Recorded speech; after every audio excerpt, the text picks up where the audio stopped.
Are you happy seeing your suggestion, this new Buffett rule, becoming more of a basis of a political battle that really has turned into class warfare? Well, no, actually, there's been class warfare going on for the last 20 years, and my class is one. We're the ones that have gotten our tax rates reduced dramatically. If you look at the 400 highest taxpayers in the United States, in 1992, the first year for figures, they averaged about 40 million taxes per person.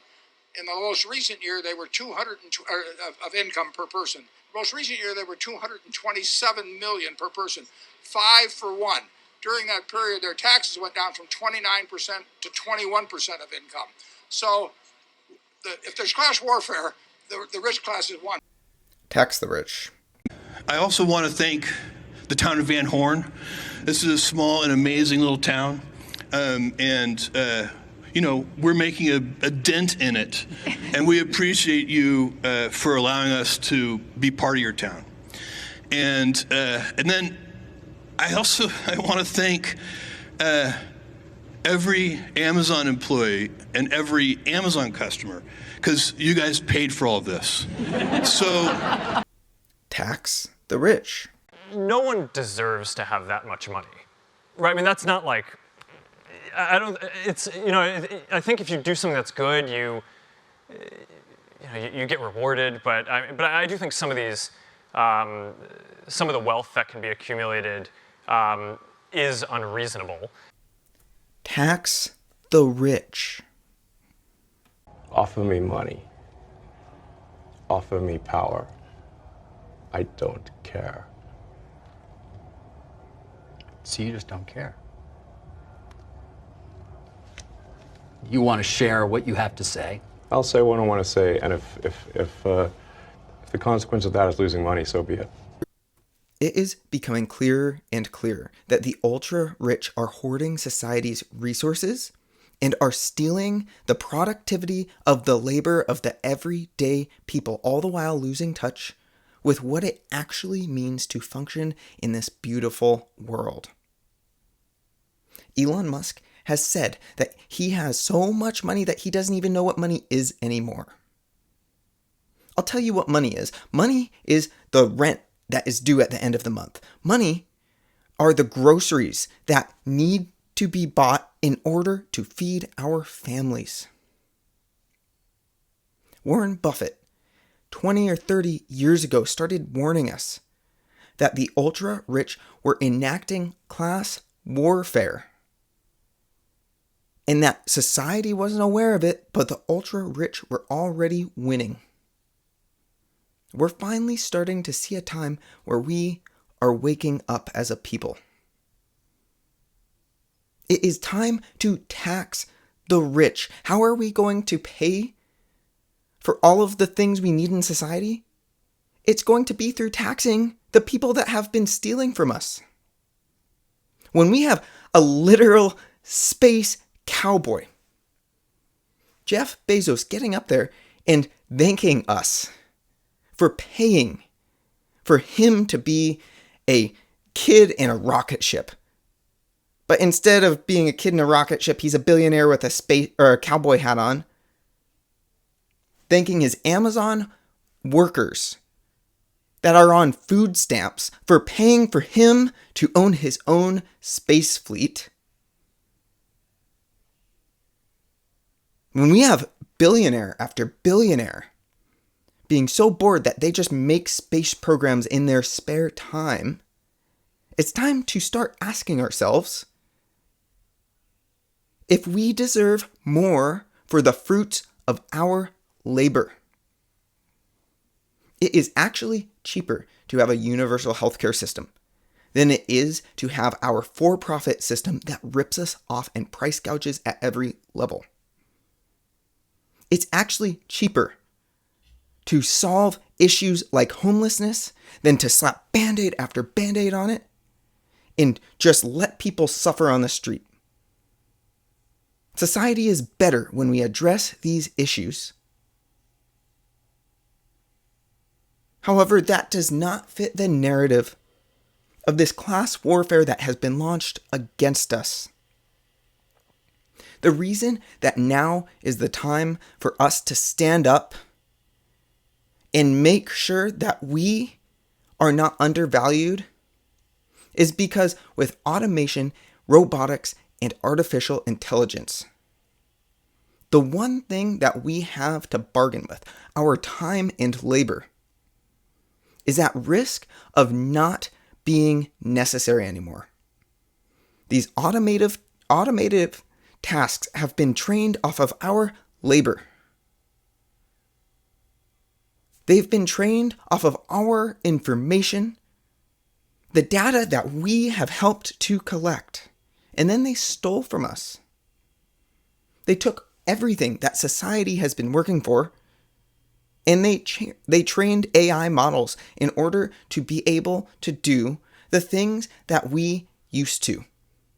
Even creativity has started to be infringed upon through this artificial intelligence space. Now, what's crazy is I don't even think that we should necessarily stop. Artificial intelligence has the ability to be the greatest thing that we have ever invented. It can cure diseases that we thought were incurable. It can help lead us towards the next phase of science. But AI was illegally trained off of your and my hard work and information, our parents' and grandparents' legacies. So while we should reward these brilliant creators of the next wave of technology, we need to make sure that the prosperity that is created from it is redistributed back to you and me.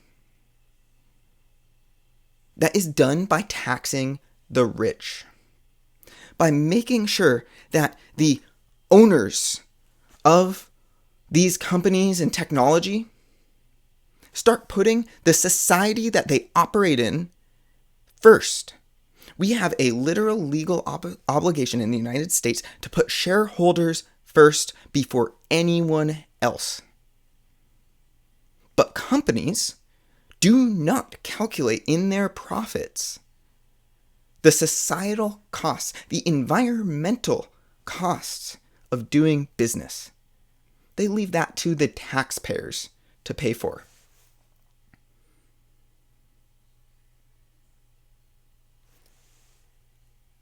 Jeff Bezos has a significant number of his workforce on food stamps, on welfare. He is the richest man on earth because he stole tax dollars by underpaying his workers for the taxpayers to pay for them. Elon Musk gets government grant after government grant to put billions of dollars into his net worth. That's taxpayer funded. Zuckerberg spends his time suing indigenous people over their land so he can amass his empire. That's going after the people. There is example after example after example of these billionaires turning themselves as the enemy of the people and then blaming us for when the bubble bursts. And you know what we've been trained to accept in the United States as the norm when that happens? Bank bailouts. Imagine if instead of foreclosing on people's homes during the 2008 housing crash and forgiving the banks for their bad loans that they handed out, imagine if we forgave the loans of the people with those banks. A catastrophe felt across the United States and the world could have been avoided if we just looked out for one another. But we couldn't have those banks collapse, could we? Now, obviously, these are incredibly complicated systems, and there are times to make sure that businesses are thriving. But at the end of the day, what money is a lubricant for for economic transaction in society. And when you start helping the everyday person, they spend their money on the things they need to live, and that's what gets the economy going. That's what gets everything flowing in our society.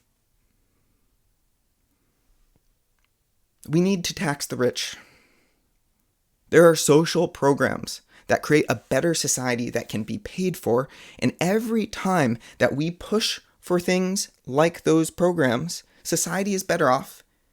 And it's almost always done through a fair disbursement of tax dollars.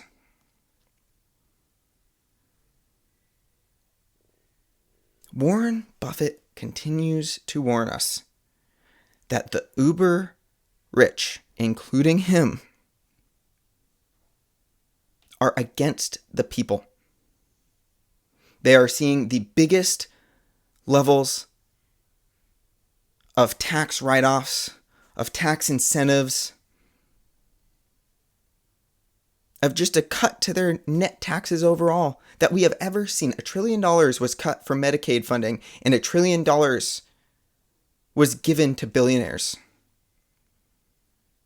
through a reduction in their taxes, through this big, beautiful bill. It's time for us to tax the rich.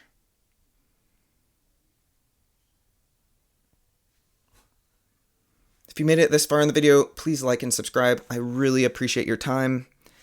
I believe that we can come together and make a better world tomorrow than we're living in today.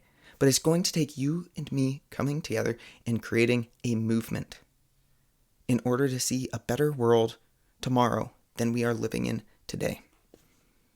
Leave a comment down below. Let me know what you think we need to do to make the world a better place. Have a great day.